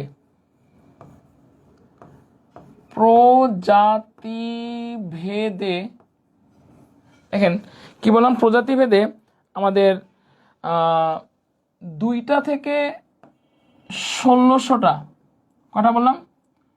2টা থেকে 1600টা, মানে প্রজাতি ভেদে। যদি পরীক্ষার মধ্যে কোশ্চেন মানুষের দিয়ে ক্রোমোজোম সংখ্যা কয়টা, আমাকে তো বলেছে ভাই 46টা, তাই না? প্রজাতি ভেদে আমাদের 2 থেকে 1600টা কি থাকে? 2 থেকে 1600টা ক্রোমোজোম থাকতে পারে। প্রজাতি ভেদে 2 থেকে 1600টা ক্রোমোজোম থাকে। আচ্ছা, ভালো কথা। এখন কোশ্চেন হলো, আমার এই 2টা ক্রোমোজোম আসলে আমাদের কোথায় আছে আর 1600টা ক্রোমোজোম আসলে আমাদের কোথায় আছে? এটা কিন্তু একটা কোশ্চেন। 2টা ক্রোমোজোম, সর্বনিম্ন সংখ্যক ক্রোমোজোম 2টা আছে। কোথায় আছে ভাইয়া? আছে হচ্ছে গোলকৃমিতে আছে। কোথায় আছে? গোলকৃমিতে আছে। গোলকৃমির বৈজ্ঞানিক নামটা কি? খুবই গুরুত্বপূর্ণ একটা কোশ্চেন। গোলকৃমির বৈজ্ঞানিক নামটা হচ্ছে অ্যাসকারিস লিউম্ব্রিকোআইডিস। গোলকৃমির বৈজ্ঞানিক নামটা কি বলছি? অ্যাসকারিস লিউম্ব্রিকোআইডিস। সর্বনিম্ন, কিন্তু পরীক্ষা সর্বনিম্ন সংখ্যক ক্রোমোজোম গোলকৃমিতে পাচ্ছে, আর সর্বোচ্চ সংখ্যক ক্রোমোজোমে কোথায় পাচ্ছি? রেডিওলারিয়া নামক প্রোটোজোয়াতে পাচ্ছি। কোথায় পাচ্ছি? রেডিওলারিয়াতে। খুবই দামি কথা। আচ্ছা, আমাদের পরীক্ষার মধ্যে কার কার ক্রোমোজোম সংখ্যা পড়তে হবে? আমাদের পরীক্ষার মধ্যে ধানের ক্রোমোজোমটা পড়তে হবে, হ্যাঁ। তারপর কার ক্রোমোজোম পড়তে হবে? গমের ক্রোমোজোম সংখ্যা পড়তে হবে। ধানের বৈজ্ঞানিক নামটা কি? আমরা সবাই জানি ধানের বৈজ্ঞানিক নামটা হচ্ছে অরিজা স্যাটিভা। ধানের বৈজ্ঞানিক নামটা কি বলছে? অরিজা স্যাটিভা। তো ধানের ক্রোমোজোম সংখ্যা কয়টা আছে? অবশ্যই মাথায় রাখতাম ধানের ক্রোমোজোম সংখ্যা 24টা।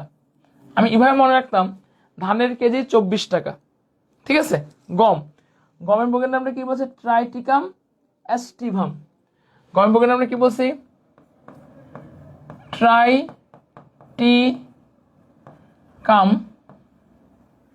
অ্যাস্টিভাম। গমের কেজি তাহলে কয় টাকা? গমের কেজি কয় টাকা? গমের কেজি হলো 42 টাকা। আমি ভাই মনে রাখতাম, ঠিক আছে। ভুট্টা ভুট্টা, ভুট্টার বৈজ্ঞানিক নামটা কি? জিয়ামাস।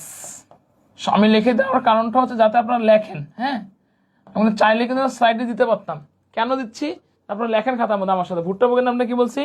জিয়ামাস। জিয়ামাসের কেজি কয় টাকা? 20 টাকা। ভুট্টা বৈজ্ঞানিক নাম কয় টাকা? 20 টাকা। এরপর আমরা আরও কয়টা বৈজ্ঞানিক অবশ্যই মানুষের আপনারা দেখে যাবেন, মানুষ দেখবেন, গরু দেখবেন, কবুতর দেখবেন, এ কয়টা ক্রোমোজোম সংখ্যা মাসবি দেখে পরীক্ষা হলে যাবেন, ঠিক আছে? ওকে। এরপরে আমরা যদি একটু যদি আমরা জানি যে সেন্ট্রোমিয়ার অবস্থানের উপর ভিত্তি করে আমরা ক্রোমোজোমকে 4টি ভাগে ভাগ করতে, মেটাসেন্ট্রিক, সাবমেটাসেন্ট্রিক, অ্যাক্রোসেন্ট্রিক এবং হলো টেলোসেন্ট্রিক, ঠিক আছে? আচ্ছা, এখন দেখেন যদি আপনাদেরকে যদি বলি আরএনএ কয় প্রকার, ডিএনএ কি কোনো প্রকারভেদ আছে? কথা বলি, ডিএনএ কি কোনো প্রকারভেদ আছে? না, ডিএনএ কোনো প্রকারভেদ নাই। আরএনএ কয় প্রকার? অবশ্যই আমাদের মাথায় রাখতে হবে আরএনএ হচ্ছে আমাদের 5 প্রকার। আরএনএ কয় প্রকার বলছি? আরএনএ হচ্ছে আমাদের 5 প্রকার, ঠিক আছে? দেখেন আরএনএ, আর এন এ। আচ্ছা, আরএনএ যাকে আমরা কি বলি? Ribonucleic acid. কি বলবো? রাইবো নিউক্লিক,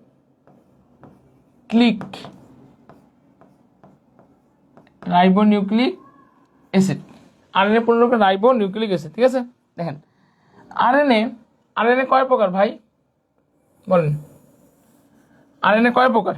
অবশ্যই মাথায় রাখবেন আরএনএ আমাদের 5 প্রকার। 1, 2, 3, 4, 5। আরএনএ কয় প্রকার? 5 প্রকার আমাদের আছে। কি কি আমাদের আরএনএ আছে দেখেন। প্রথমে আমাদের আছে হলো টিআরএনএ, যাকে সংক্ষিপ্তভাবে কি বলা হচ্ছে? Transfer RNA. TRANS, transfer, transfer RNA. TRNA কে কি বলা হচ্ছে? ট্রান্সফার হচ্ছে আরএনএ। তারপর হচ্ছে যে আমাদের কি আছে? এমআরএনএ। কি আরএনএ আছে?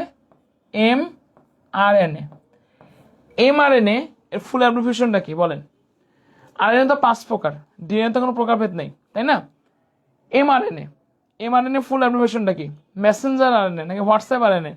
আরএনএ কিন্তু মেসেঞ্জার আছে, আরএনএ কিন্তু কোনো কি নাই, হোয়াটসঅ্যাপ নাই, ঠিক আছে? তাহলে এমআরএনএ মানে কি বলছি? Messenger RNA. কি আরএনএ? মেসেঞ্জার, মেসেঞ্জার আরএনএ, ঠিক আছে? TRNA, mRNA. তারপর হচ্ছে যে ছোট হাতের আর, আর আরএনএ, যাকে আমরা কি বলবো? রাইবোজোমাল, রাইবোজোমাল আরএনএ, ঠিক আছে? লাস্টের মধ্যে কি আসতেছে? জি আরএনএ। জি আরএনএ মানে কি? জেনেটিক্যাল, জেনেটিক্যাল আরএনএ, ঠিক আছে? লাস্টের মধ্যে কি আছে? MI RNA. কি আরএনএ? MI RNA. এই এমআই আরএনএ মানে কি? এমআই আরএনএ মানে কি বলেন? এই যে এখানে যে বললাম এমআই আরএনএ, তাই না? এমআই মানে কি? Xiaomi RNA? এমআই দ্বারা তো মোবাইলে শাওমি বোঝায়, শাওমি আরএনএ না। এমআই মানে হচ্ছে আমাদের মাইনর আরএনএ। এমআই মানে কি বলছি বলেন তো? এটা হচ্ছে minor, minor RNA, minor RNA, ঠিক আছে? দেখেন এই যে সবচাইতে ক্ষুদ্র কে? এই কোশ্চেনগুলো পরীক্ষার মধ্যে দেয়, মানে কোন আরএনএটা সবচাইতে ক্ষুদ্র? অবশ্যই মাথা রাখবেন টিআরএনএটা সবচাইতে ক্ষুদ্র। খুবই দামি কথা কিন্তু। সবচাইতে ক্ষুদ্র আরএনএ কোনটা? টিআরএনএটা হলো সবচাইতে ক্ষুদ্র, হ্যাঁ? এমআরএনএ এরা কি? এরা হচ্ছে আমাদের ক্ষণস্থায়ী। এমআরএনএটা কি? ক্ষণস্থায়ী। আরআরএনএ এটা সবচেয়ে স্থায়ী আরএনএ, ক্ষণস্থায়ী এরা হলো স্থায়ী। আর জিআরএনএ ভাইরাসের দেহে যখন আরএনএ প্রবেশ করে তখন জিআরএনএটা কাজ করে। আর মাইনর আরএনএটা আমাদের কি, মাইনর আরএনএটা এনজাইমের কাঠামো হিসাবে কাজ করে। এরপরে প্রশ্নের মধ্যে এই কোশ্চেনটা একবার দিয়েছিল, এনজাইমের এনজাইমের এনজাইমের কি হিসাবে কাজ করে, কাঠামো হিসাবে কাজ করে। ক্লিয়ার? আচ্ছা, এটা কিন্তু পরীক্ষার জন্য আমাদের অনেক অনেক বেশি গুরুত্বপূর্ণ। ঠিক আছে, আচ্ছা এখন দেখেন এখানে বেশ কটা ট্রাম আছে পরীক্ষার মধ্যে আমাদের দেয়। পরীক্ষার মধ্যে দেয় ডিএনএ থেকে ডিএনএ তৈরিকে কি বলে, খুবই গুরুত্বপূর্ণ একটা ট্রাম। ডিএনএ থেকে ডিএনএ তৈরিকে কি বলে? পরীক্ষার মধ্যে দেয় ডিএনএ থেকে আরএনএ, ডিএনএ থেকে আরএনএ তৈরিকে কি বলে? পরীক্ষার মধ্যে কোশ্চেন দেয় আরএনএ থেকে ডিএনএ এই তৈরিকে আমি কি বলবো? পরীক্ষার মধ্যে কোশ্চেন দেয় এম মানে মেসেঞ্জার আরএনএ, এই মেসেঞ্জার আরএনএ থেকে প্রোটিন তৈরিকে কি বলে? এই চারটা টার্ম পরীক্ষার জন্য কি অনেক বেশি আমাদের গুরুত্বপূর্ণ। ঠিক আছে, দেখেন ডিএনএ থেকে ডিএনএ তৈরিকে আসলে কি বলবো, খুব সুন্দর করে মাথা রাখবেন। ডিএনএ থেকে ডিএনএ তৈরিকে রেপ্লিকেশন বলে। রেপ্লিকেশন মানে কি, এটা কিন্তু পরীক্ষার মধ্যে দেয়। ডিএনএ থেকে ডিএনএ তৈরিকে কি বলে? বলেন, রেপ্লিকেশন বলে। ডিএনএ থেকে আরএনএ তৈরিকে আমি কি বলবো? খুবই দামি কথা, ট্রান্সক্রিপশন। মানে বুলেট মিস যাবে, বাট এই কোশ্চেনগুলো আমাদের পরীক্ষা হলে মিস যাবে না। ডিএনএ থেকে আরএনএ তৈরিকে কি বলবো? ট্রান্সক্রিপশন বলবো। আর আরএনএ থেকে বুঝতে পারতেছি উল্টা হয়ে গেছে, কেমিস্ট্রিতে কিন্তু আমরা পড়ছি রিভার্স রিয়াকশন, পড়ছেন না? উল্টা হয়ে গেছে, কি হবে? Reverse transcription. আর এমআরএনএ থেকে প্রোটিন, এটাকে আমরা কি বলবো? ট্রান্সলেশন। ট্রান্সলেশন খুবই দামি কথা। এই ধরনের কোশ্চেন কিন্তু পরীক্ষা আসবেই আসবে। সবাই একটু কমেন্ট করবে এই কথা বুঝতে পেরেছেন কিনা, সবাই একটু কমেন্ট করবে। নওরিন জাহান, মিনহাজুল আরিফিন, আমি সবার কাছ থেকে কমেন্ট জানতে চাচ্ছি, এটা বুঝতে পেরেছি কিনা বলেন।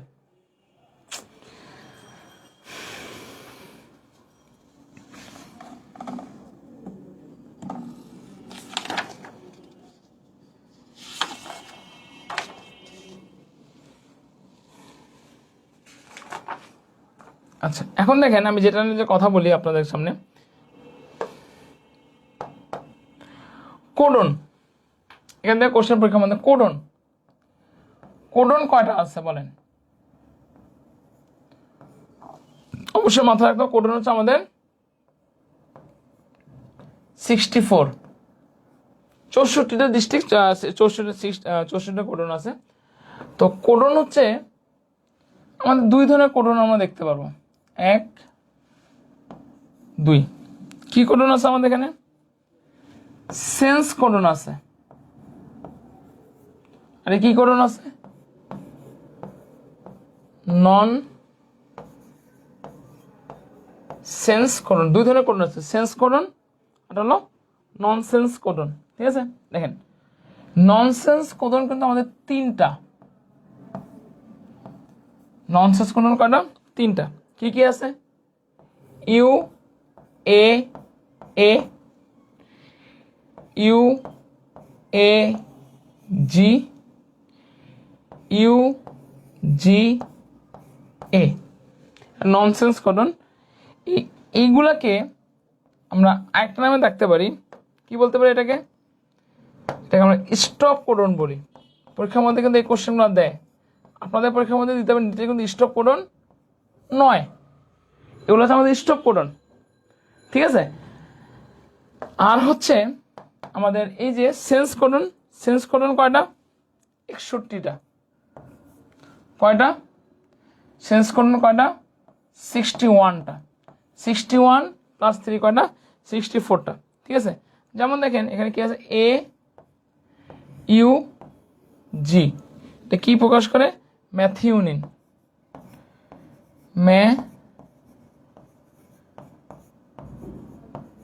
ক্লিয়ার সবাই? এই স্লাইডটা সবাই ক্লিয়ার কিনা সবাই একটু সবার কাছ থেকে কমেন্ট জানতে চাচ্ছি, এই স্লাইডটা ক্লিয়ার কিনা সবাই একটু কমেন্ট করবেন। সেন্স করুন কি নন সেন্স করুন, প্রশ্ন এখান থেকে আসবেই।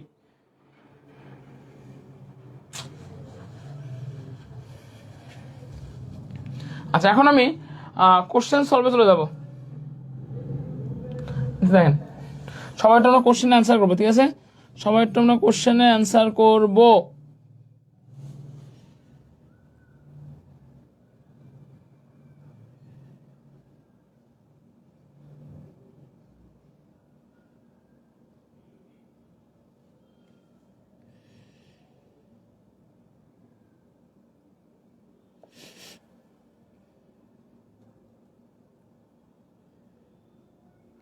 সবাই একটু আমরা কমেন্ট করি কোশ্চেনের অ্যান্সার কি হবে বলেন।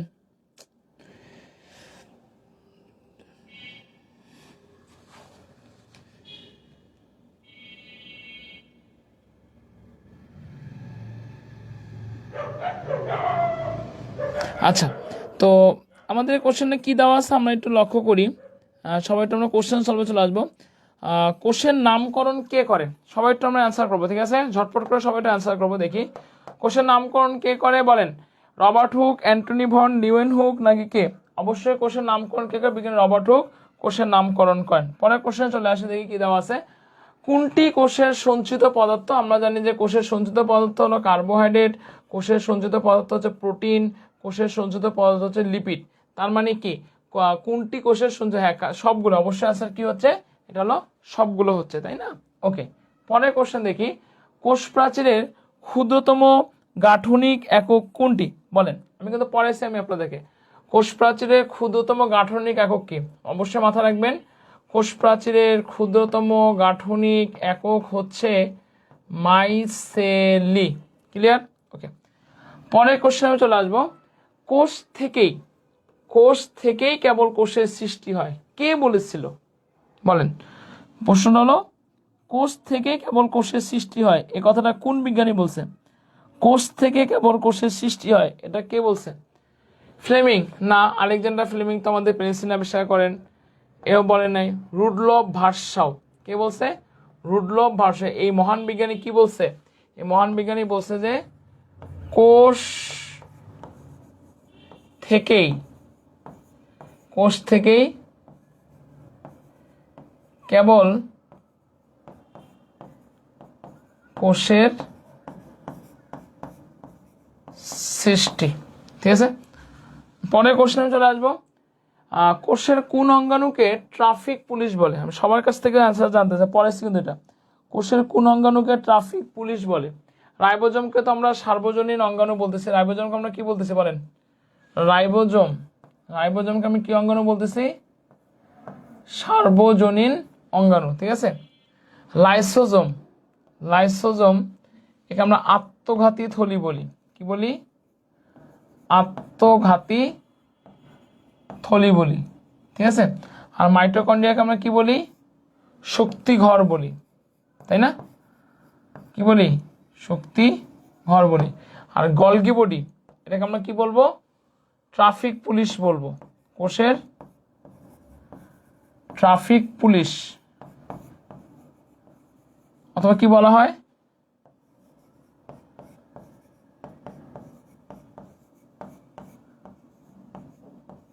কার্বোহাইড্রেটের ফ্যাক্টরি বলে। ঠিক আছে ওকে পরে দেখেন ইকোলাই কোষে কি পরিমাণ, সবাই অ্যান্সার করি আমরা বলেন। কোশ্চেন হলো ইকোলাই কোষে আমাদের কি পরিমাণ পলিজম থাকে? অবশ্যই মাথা রাখবেন ইকোলাই কোষে 20,000।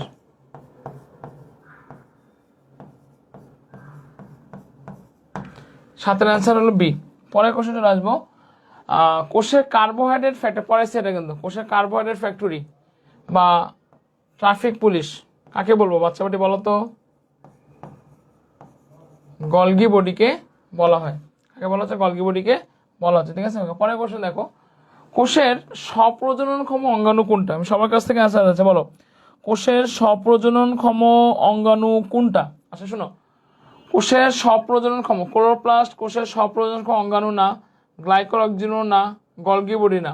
স্বপ্রজননক্ষম অঙ্গাণু মানে কি? যেটা থাকলে কোষ বিভাজনে গুরুত্বপূর্ণ ভূমিকা পালন। আমি কিন্তু একটা কথা বলছিলাম, সেন্ট্রিওল। হ্যাঁ, এই সেন্ট্রিওল একটা গুরুত্বপূর্ণ কাজ কি বলো তো ভাই? সেন্ট্রিওলের গুরুত্বপূর্ণ কাজ হলো কোষ বিভাজনে কি রাখা? কোষ বিভাজনে হচ্ছে আমাদের ভূমিকা রাখা, কোষ বিভাজনের ভূমিকা রাখা। তা সেন্ট্রিওল কোষের স্বপ্রজননক্ষম অঙ্গাণু কোনটা? অবশ্যই অ্যান্সার হচ্ছে সেন্ট্রিওল। পরের কোশ্চেন হলো এন্ডোপ্লাজমিক রেটিকুলামের পর্দা। এন্ডোপ্লাজমিক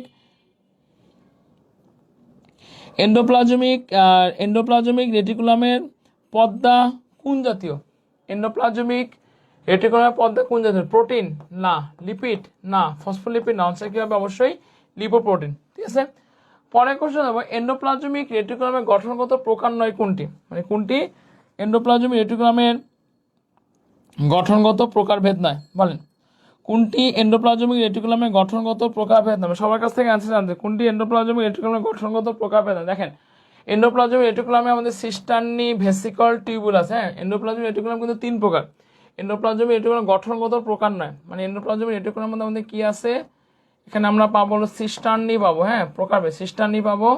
তারপর আমি কি পাবো? এখানে ভেসিকল পাবো। এখানে আমি কি পাবো? টিউবিউল পাবো। ঠিক আছে, প্রশ্ন কি বলছে? প্রকারভেদ না, অবশ্যই স্কোয়াড। পরে কোশ্চেন চলে যাব, কোন অঙ্গাণুটির মাধ্যমে অটোফ্যাগি ঘটে? মানে কার মাধ্যমে অটোফ্যাগি ঘটতেছে? রাইবোজোমের মাধ্যমে তো কখনোই হচ্ছে না, ইডিওসোমের মাধ্যমে হচ্ছে না, সেন্ট্রোজোমের মাধ্যমে হচ্ছে না। তাহলে কার মাধ্যমে অটোফ্যাগি ঘটে? লাইসোজোমের মাধ্যমে অটোফ্যাগি ঘটে। কার মাধ্যমে ঘটতেছে? লাইসোজোমের মাধ্যমে। এজন্য এই লাইসোজোম থলিতাকে আমি কি কি নামে বলতে পারি? একে আত্মঘাতী থলিকাও বলা হয়। খুবই গুরুত্বপূর্ণ কোশ্চেন, এবার কিন্তু এই কোশ্চেন আমরা পেলেও পেতে পারেন। ঠিক আছে, ওকে। পরের কোশ্চেন আমি চলে আসবো, কোষ বিভাজনের সময় কোষ প্লেট তৈরি করে কোন অঙ্গাণু? আমরা সবাই জানি কোষ বিভাজনের সময় কোষ প্লেট তৈরি হয়। এই কোষ প্লেট তৈরি করে কোন অঙ্গাণু? রাইবোজোমও না, মাইক্রোটিউবুস। অবশ্যই মাথায় রাখবেন, কোষ বিভাজনের সময় কোষ প্লেট তৈরি করে যে অঙ্গাণু, সে অঙ্গাণুটার নাম হচ্ছে গলগি বডি। আবার এই গলগি বডিটা যেটা হচ্ছে যে কোষের ট্রাফিক পুলিশ নামেও হচ্ছে পরিচিত। পরের কোশ্চেন বলেন, রাইবোজোমের রাসায়নিক উপাদানে 50% নিমের কোন আমিষ? রাইবোজোমের রাসায়নিক উপাদানে 50% নিমের কোন আমিষ? মানে কোন প্রোটিন? সবগুলোই কিন্তু আমাদের প্রোটিনের, কিন্তু এর মধ্যে 50% প্রোটিন আমাদের হলো হিস্টোন প্রোটিন। মানে রাইবোজোমের মধ্যে 50% প্রোটিন হচ্ছে কি প্রোটিন বলেন তো? Histone protein. আচ্ছা, আপনারা কেউ কেউ বলতে পারবেন হিস্টোন প্রোটিনের আরেকটা নাম আছে, একে বংশগতীয় প্রোটিনও বলা হয়। এই কোশ্চেনগুলো কিন্তু আমাদের দেয়। বংশগতীয় প্রোটিন কোনটা বলেন? বংশগতীয় প্রোটিন কোনটা বলেন? বংশগতীয় প্রোটিন হচ্ছে আমাদের হিস্টোন। ঠিক আছে, পরের কোশ্চেন দেখেন, নিচের কোনটি গলগি বডির সবাই অ্যান্সার করি, নিচের কোনটি গলগি বডির বিশেষ নাম নয়? বিশেষ নাম নয়, আমি বারবার বলছি এই টাইপের কোশ্চেনগুলো কিন্তু দেয়, বিশেষ নাম নয়। মানে কোনটা নাম? মিথ্যা। ডিকটিওজোম এটাও নাম, ইন্ডিওজোম এটাও নাম, লিপিড। অবশ্যই অ্যান্সার তাহলে কি হচ্ছে? Camilo Golgi. গলগি বডি বিশেষ নাম না। এই ক্যামিলো গোলগি হচ্ছে সে গলগি বডি আবিষ্কার করে। হ্যাঁ, গলগি বডি আবিষ্কারকের নাম, ওকে। পরে কোশ্চেন যাব, কোথায় অক্সিডেটিভ ফসফোরাইলেশন সংঘটিত হয়? অক্সিডেটিভ ফসফোরাইলেশন কোথায় সংঘটিত হয়? সাইটোপ্লাজমে না, রাইবোজোমে না, ক্লোরোপ্লাস্টে না। তা কোথায় সংঘটিত হচ্ছে? মাইটোকন্ড্রিয়াতে সংগঠিত হয়। পরের কোশ্চেনে যাব, মাইটোকন্ড্রিয়ার ভিতরের অনিয়ত ভাঁজকে আমরা কি বলবো বলেন? মাইটোকন্ড্রিয়ার ভিতরে অনিয়ত মানে মাইটোকন্ড্রিয়ার অনিয়ত যে ভাঁজ, সে ভাঁজটাকে আমরা কি বলবো? ক্রিস্টি বলবো। সবাইটা কমেন্ট করে, মাইটোকন্ড্রিয়ার ভিতরে অনিয়ত যে ভাঁজ, সে ভাঁজটাকে আমরা কি বলবো? ক্রিস্টি বলবো। কি বলবো? ক্রিস্টি বলবো। ঠিক আছে, ওকে। পরের কোশ্চেন দেখেন, ক্রেবস চক্রের বিক্রিয়াগুলো কোষের কোথায় সংগঠিত হয়? ক্রেবস চক্র এই বিক্রিয়াগুলো কোষের কোথায় সংগঠিত হয়?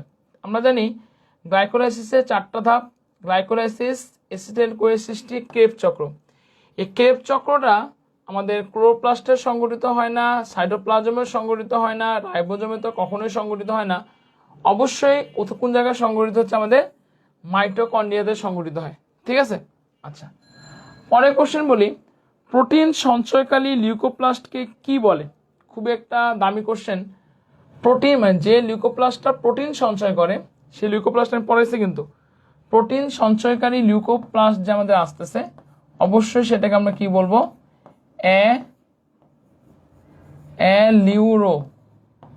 লিউরোপ্লাস্ট বলবো। ঠিক আছে, তার প্রোটিন সঞ্চয়কারী লিউকোপ্লাস্ট আমি কি বলবো? লিউরোপ্লাস্ট বলবো। ওকে, এরপর দেখেন পরের কোশ্চেন আমি চলে আসি, সবগুলো কিন্তু পড়াইছি। এগুলো হলুদ বর্ণের প্লাস্টিককে কি বলে? আমি কিন্তু পড়াইছি। অবশ্যই মাথায় রাখবেন যে প্লাস্টিকের বর্ণটা হলুদ, নাম হলো জ্যান্থোপ্লাস্ট। হলুদ বর্ণের প্লাস্টিককে কি বলা হচ্ছে? জ্যান্থোপ্লাস্ট বলা হয়। ঠিক আছে, ওকে। সবাই ক্লিয়ার কিনা একটু কথা বলবেন।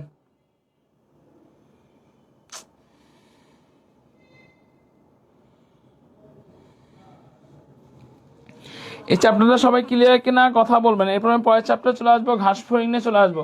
সবাই ক্লিয়ার কিনা একটু কথা বলবেন। না কথা বললে বুঝতে পারবো না, চুপচাপ থাকলে কি বুঝতে পারবো না ভাই? বুঝতে পারছেন কি পারেন নাই আপনারা? আচ্ছা, যাই হোক, এখন আমি আপনাদের সামনে আলোচনা করবো হচ্ছে ঘাস ফড়িং, আপনাদের সামনে আলোচনা করবো। ঠিক আছে, দেখেন ঘাস ফড়িং প্রথম কোশ্চেন দেখেন, ঘাস ফড়িং এর মস্তকে কয়টি ভ্রূণীয় খণ্ডক রয়েছে? খুবই একটা দামি কোশ্চেন। ঘাস ফড়িং এর মস্তকে কয়টি ভ্রূণীয় খণ্ডক? ঠিক আছে, ঘাস ফড়িং এর মস্তকে খণ্ডকটা পরীক্ষার জন্য অনেক বেশি গুরুত্বপূর্ণ। ঘাস ফড়িং থেকে খুবই কম কোশ্চেন আসে, একটা বা দেয় না, তো অল্প কটা কোশ্চেন আলোচনা করতেছি। ঘাস ফড়িং এর মস্তকে কয়টি ভ্রূণীয় খণ্ডক আছে? অবশ্যই মাথায় রাখবেন, ঘাস ফড়িং এর মস্তকে আমাদের 6টি হচ্ছে কি আছে? ভ্রূণীয় খণ্ডক আছে। ঠিক আছে, আচ্ছা দেখেন ঘাস ফড়িং এটি দেখতে আমাদের হচ্ছে নাশপাতি আকৃতি এবং হাইপোগোনাস ধরনকে। পরের কোশ্চেন চলে আসি, যদি কোনটি ঘাস ফড়িং এর মস্তকের অংশ নয়? আমি কিন্তু বারবার বলছি এই টাইপের কোশ্চেনগুলো কিন্তু আমার পরীক্ষার জন্য অনেক বেশি গুরুত্বপূর্ণ। দেখেন ঘাস ফড়িং এর মস্তকের অংশ নয়, ঘাস ফড়িং এর মস্তক, দেখেন ঘাস ফড়িং এর মস্তকের অংশ নয়। ঘাস ফড়িং এর মস্তকের অংশ হলো জেনা, ঘাস ফড়িং এর মস্তকের অংশ ফ্রন্স, ঘাস ফড়িং এর মস্তকের অংশ ক্লাইপিয়াস, কিন্তু স্কেপটা ঘাস ফড়িং এর মস্তকের অংশ নয়। পরের কোশ্চেন দেখেন, ঘাস ফড়িং এর মস্তকে ওসিলি এর সংখ্যা কত? ঘাস ফড়িং এর মস্তকে ওসিলি এর সংখ্যা হলো 3টা। পরের কোশ্চেন দেখেন, কোনটি ঘাস ফড়িং এর অ্যান্টেনার অংশ নয়? আচ্ছা, ঘাস ফড়িং এর অ্যান্টেনার অংশ হলো এই 3টা, কিন্তু ঘাস ফড়িং অ্যান্টেনা স্কেপ আছে, পেডিসোল আছে, ফ্লাজেলাম আছে, কিন্তু জেনারটা কিন্তু ঘাস ফড়িং এর অ্যান্টেনার অংশ না। আমি কিন্তু 12 বলছি, এই টাইপের কোশ্চেনগুলো কিন্তু এবার অনেক অনেক বেশি গুরুত্বপূর্ণ। এই কোশ্চেনটা এবার আপনারা পেলেও পেতে পারেন। ঠিক আছে, ওকে।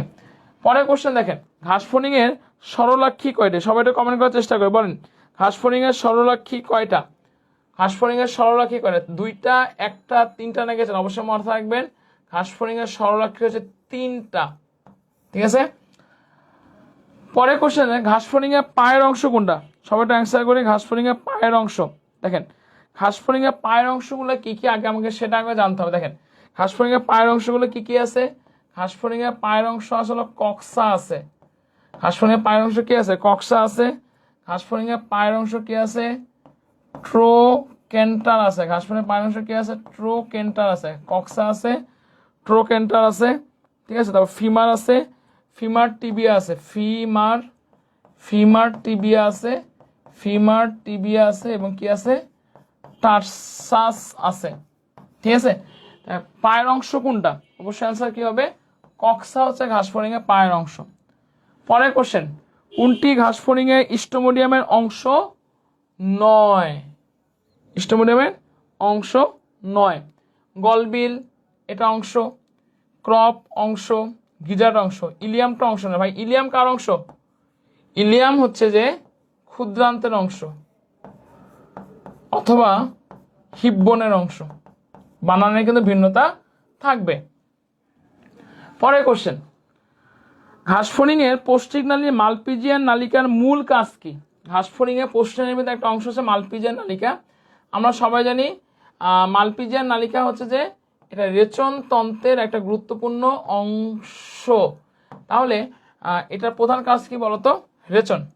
রেচন। পরের কোশ্চেন, ঘাসফড়িং এর ইস্টোমোডিয়ামের অংশ কোনটি? সবাইটা অ্যান্সার করবো। ঘাসফড়িং এর ইস্টোমোডিয়ামের অংশ কোনটি? ইলিয়াম, কোলন, অ্যানাস, এগুলো কিন্তু ইস্টোমোডিয়ামের অংশ নয়। তাহলে ইস্টোমোডিয়াম অংশ এখানে কোনটা আছে? অবশ্যই ইস্টোমোডিয়াম অংশ হচ্ছে গিজার্ড। তাহলে আত্মীয় অ্যান্সার হলো সি। ঠিক আছে। আচ্ছা, পরের কোশ্চেন চলে যাব। ঘাসফড়িং এর পশ্চাৎ পৌষ্টিক নালীর অংশ নয় কোনটি? বলেন। ঘাসফড়িং এর পশ্চাৎ পৌষ্টিক নালীর অংশ কোনটি? বলেন। এই যে দেখেন, ইলিয়াম, পায়ুছিদ্র আর রেকটাম, এগুলো হচ্ছে যে ঘাসফড়িং এর পশ্চাৎ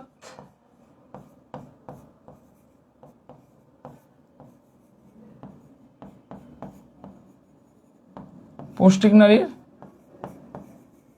অংশ। হেপাটিক শিখাটা পশ্চাৎ পৌষ্টিক নালীর অংশ নয়। ঠিক আছে, ওকে। তো দুটা চ্যাপ্টার আজকে পড়ানো হলো। কারো যদি কোনো কোশ্চেন থাকে আমাকে একটু কোশ্চেন করতে পারে, কিছুক্ষণের মধ্যে ক্লাসটা শেষ করে দেবো। তো দুঃখের বিষয় হলো যে আমি কিন্তু বারবার আপনাদেরকে বলি ক্লাসগুলা একটু সবাই মনোযোগ সহকারে করার চেষ্টা করবেন। ক্লাসটা যদি না করেন, আপনার পরে রেকর্ডিং যদি করেন, আপনাদের কিন্তু সমস্যা হয়ে যাবে। ঠিক আছে, ওকে। সবাই ক্লিয়ার কিনা? সবার কাছে আমি কমেন্ট একটু জানতে চাচ্ছি। তাহমিদা, আবিবা, তাবাচ্চু, মপি, তাহমিদা, রিমো, সবাই একটু কমেন্ট করবেন কারো কোনো সমস্যা আছে কিনা। ক্লিয়ার? মিনাজ আরফিন বলছে ক্লিয়ার, ওকে। তপু, ঠিক আছে, ওকে, থ্যাংক ইউ।